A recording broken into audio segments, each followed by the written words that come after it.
And let's look at how the Sunday papers are covering today's big story. We'll start with the Sunday Telegraph. We'll also cover the Times as well.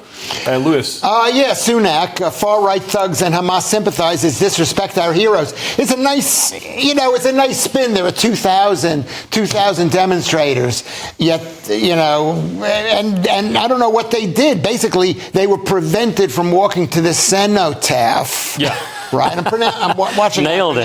Yeah, the cenotaph, which is a memorial for people who have died other places. I looked that up, and they were marching to the cenotaph. I don't think they were going to disrupt the cenotaph situation, but they were stopped. And the Met says we can't stop protests. Well, they've said previously, for the previous month, they've said we can't stop protests, we can't arrest anyone. They've been very hands off, allowing the anti-Semitic chants and the calls for the extermination of Jews to go ahead. But then today, when some what they brand far-right thugs turn up, Nick, all of a sudden they are able to make some arrests. Wasn't it 82 arrests or something? Yeah, something like that. I know, it's very unfortunate. And I didn't like Rishi's statement either. Rishi, he said, I condemn the violent, wholly unacceptable scenes we have seen today from the EDL and associated groups and Hamas sympathizers.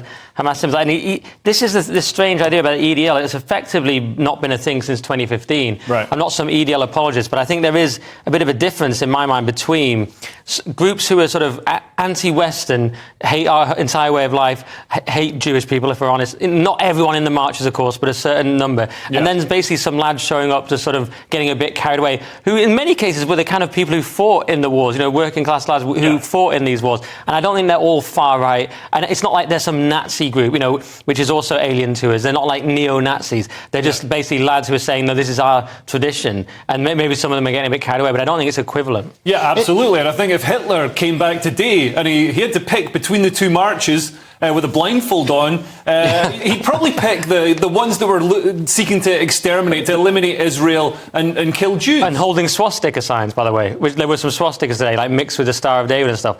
Yeah, it could be those people. And the Times, on the front cover, they cover it with a similar similar headline. They've got hate, intolerance and arrests as thugs hijack Armistice Day. And that bothered me a little bit because at least the Telegraph are just quoting Sunak, whereas this seems like a bit of editorial from the Times. It's always this was always going to be the narrative, thugs hijack it and so on. You could see it coming a mile off. That was going to be the narrative. And that's the Times, who are increasingly lefty newspaper, going with their little version of it. I mean, it almost felt like a trap. A trap had been set for regular, working class lads to turn up, being baited into it. For weeks we've seen war memorials wrapped in Palestinian flags, which is just an egregious insult to Britain. And you can imagine the outrage if somebody took a Union flag and stapled it to the door of a mosque. But they'd be in jail. But for some reason we've all got to say, no, this is fine. No, you carry on. You have your tantrum. You call for your genocide and all the rest of it, and just let them go ahead of it. And then this was baited. They said we're going to have protests on Armistice Day and Remembrance Sunday, and then of course people turn up and the police are there waiting, ready to pounce and arrest. Yeah, so that's not baiting. When you stop a march of one group, but you don't stop the march of another group, they didn't get. I don't think the Palestinian demonstrators had the right to march to the U.S. Embassy. They just said we're marching to the U.S. Embassy. I mean, they did everybody a favor by not going to the cenotaph. But the point is that what they want to do is I think it's called conflagration.